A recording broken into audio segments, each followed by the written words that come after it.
Before we come to Prime Minister's questions, I would like to point out that the British Sign Language interpretation of proceedings is available to watch on the Parliament Live TV. We now come to Prime Minister's questions. Gareth Bacon. Number one, Mr. Speaker. Minister. Mr. Speaker, I can tell the House today that it is my intention to return on the first day after the half-term recess to present our strategy for living with COVID. Provided the current encouraging trends in the data continue, it is my expectation that we will be able to end the last domestic restrictions, including the legal requirement to self-isolate if you test positive, a full month early, Mr. Speaker. Mr. Speaker, this morning I had meetings with ministerial colleagues and others. In addition to my duties in this House, I shall have further such meetings later today. Gareth Bacon. Mr. Speaker, the Northern Ireland Protocol has frustrated business, is undermining the Belfast Agreement and is restricting the free movement of goods and people within our United Kingdom. What action will my right honourable friend, the Minister for the Union, now take to reunite the United Kingdom and uphold the interests of all residents, including those living in Northern Ireland? Prime Minister. My honourable friend is quite right, because the protocol does not require, contrary to the way it is being applied by our friends, it does not require that all foods and all medicines and all plants should be systematically checked in the way that they are, Mr. Speaker. And we must fix it, and with goodwill and with common sense, I believe we can fix it, Mr. Speaker. But if our friends don't show the requisite common sense, then of course we will trigger Article 60. We now come to the Leader of the Opposition, Keir Starmer. Thank you, Mr. Speaker. Was the Business Secretary right to say that fraud is not something that people experience in their day-to-day lives? Prime Minister.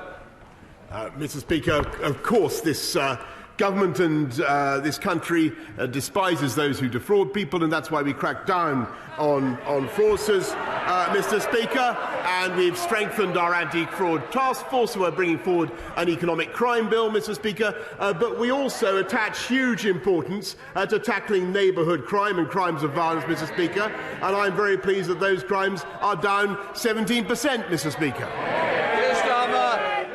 Mr. Speaker, the Prime Minister's answer has got a big hole in it. We've had lockdowns for the last 2 years. 2 crimes that people could commit were online fraud and throwing parties. And so far as I can see, the numbers for both of those have gone through the roof. But I was asking the Prime Minister about the 14,000 cases of fraud a day. Many older people duped out of hard-earned savings. And the Business Secretary casually suggests on TV, don't worry, it's not real crime. There's a crime gang in Manchester, Mr. Speaker, nicking cars and shipping them around the world, all financed by COVID loans from the taxpayer. And what's the Chancellor's response? Write off £4 billion in losses and block an investigation by the National Crime Agency. His cabinet turning a blind eye to scammers. Is it any wonder that his anti-fraud minister realised no one in government seemed to care and threw in the towel? Prime Minister. No, Mr. Speaker, because what we're doing is tackling crime across the board, and that's why we're investing more in tackling fraud, Mr. Speaker, but we're also tackling the neighbourhood crime that is of such massive psychological damage to people in this country, tackling knife crime, tackling burglary, tackling crimes of violence in the street, Mr. Speaker, with tougher sentences, which they voted against, by the way, Mr. Speaker, and putting more police out on the street, Mr. Speaker.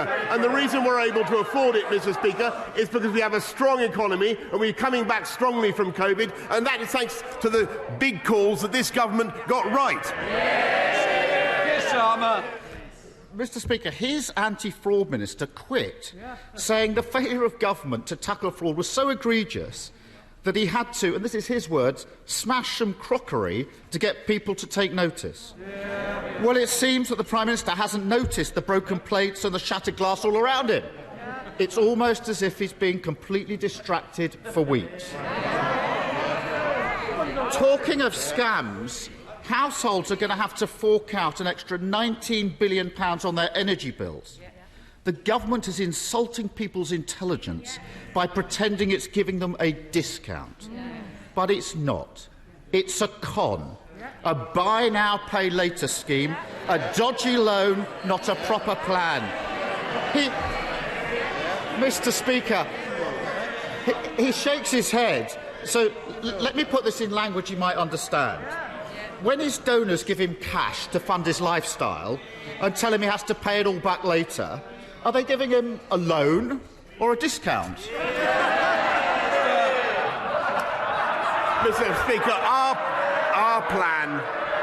plan to tackle the cost of living is faster, more efficient and more generous than anything that they have set up, Mr. Speaker. We've lifted the living wage by record amounts. We've cut the effective tax for people on universal credit, Mr. Speaker, and we're now setting out a fantastic plan to help people with the cost of energy, Mr. Speaker. And it is more generous and more effective than anything Labour have set out. And the only reason we can do it's £9.1 billion, Mr. Speaker. It's huge sums that we're using to help people across the country. And the only reason we can afford it, Mr. Speaker, is because we have a strong economy, the fastest growing in the G7, as I think I may have pointed out to the right honourable gentleman last week, and not just last year, but this year as well. Mr. Speaker, the Prime Minister clearly hasn't got the first clue what the Chancellor's signed him up to. So let me help him out. His plan is to hand billions of pounds of taxpayers' cash to energy companies and then force families to pay it off in instalments for years to come. If it sounds like he's forcing people to take out a loan, and it looks like he's forcing people to take out a loan, isn't it just forcing people to take out a loan? We are giving people in Band D council tax, A to D council tax valuations across the country. That is 27 million homes. We're giving them the equivalent of a £150 rebate off their council. Their offer is for £89, Mr. Speaker. Ours is faster, more generous, and more effective. And what they would do. And you know, this is a global problem, Mr. Speaker, caused by the spike in gas prices. But what they would do is clobber the oil and gas companies right now with a tax that would deter investment in gas just when this country needs gas, Mr. Speaker, as we transition to green fuel. It would be totally ridiculous, and it would raise prices for consumers. Mr. Speaker, I was always worried that the Prime Minister wasn't one for reading terms and conditions, didn't understand what the Chancellor signed him up to, and he's just confirmed my worst fears. There is an alternative. Order. Can I just say, if you want to carry on outside. I am not having this perpetual noise coming from the front bench. Secretary of State should know better, and I expect better, and I certainly don't need to put up with it anymore. Keir Starmer. Mr. Speaker, there is an alternative. He could stand up to his Chancellor, tell him to support families rather than loading them with debt. Tell him to look at those bumper profits of oil and gas giants. Shell's profits up £14 billion this year. BP's profits up £9.5 billion this year. Mr. Speaker, every second of the day, they've made £750 extra profit from rising prices. At the same time, households are facing an extra £700 a year on their bills.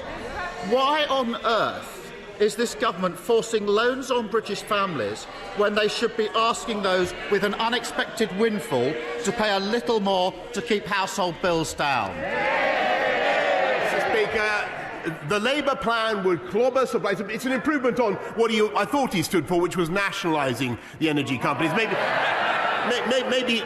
Maybe he's dropped that one now. I can't tell whether he's dropped that one or not. But, Mr. Speaker, what he would be doing, maybe he has, what he would be doing, Mr. Speaker, is hitting the energy companies at precisely the moment when we need to encourage them to go for more gas, Mr. Speaker, because we need to transition now to cleaner fuels. And what this government is providing is £9.1 billion worth of support. It's more generous than anything Labour is offering. And I just repeat my point. The only reason reason we can do it is because we kept our economy moving in those hard times when they took the wrong decisions. And we came out of lockdown in July, Mr. Speaker, when he opposed it last year. And we kept going over Christmas and New Year when they opposed it, Mr. Speaker. And that's why we have the fastest growing economy in the G7, not just last year, but this year as well, as I never tire of saying. He can bluff and bluster all he likes. The reality is this. On top of the Tory tax rises, on top of the soaring prices, the loan shark Chancellor and his unwitting sidekick have now kicked up a buy now, pay later scheme. It leaves taxpayers in debt, while oil and gas companies say they've got more money than they know what to do with. It's the same old story with this government. Get in a mess, protect their mates and ask working people to pick up the bill. But isn't he worried that everyone can now see that with this Prime Minister and this Chancellor, it's all one big scam and people across the country are paying the price? Mr. Speaker, what they can see is a government that is absolutely committed to doing the right thing for the people of this country and taking the tough decisions when Labour is calling for us to take the easy way out and spend more taxpayers' money. And, Mr. Speaker, it was this government that decided to keep going in July when he wanted to stay in lockdown. We kept going over Christmas and New Year. And by the way, Mr. Speaker, it occurs to me that we also were able to use those Brexit freedoms to deliver the fastest booster round and the fastest vaccine round. Yes, Mr. Speaker, when he not only voted 48 times to go back into the EU, yes he did, but he also voted to stay in the European Medicines Agency, Mr. Speaker. And our plan for jobs is working, Mr. Speaker. We have record low youth unemployment. Our plan for the NHS and care is working, Mr. Speaker. They have no plan at all, Mr. Speaker. Our plan for the country is working. We have a great vision, Mr. Speaker, to unite and level up across our country. They have no plan whatever, Mr. Speaker. And I say to him, plan beats no plan. We have a great plan for our country. They play politics.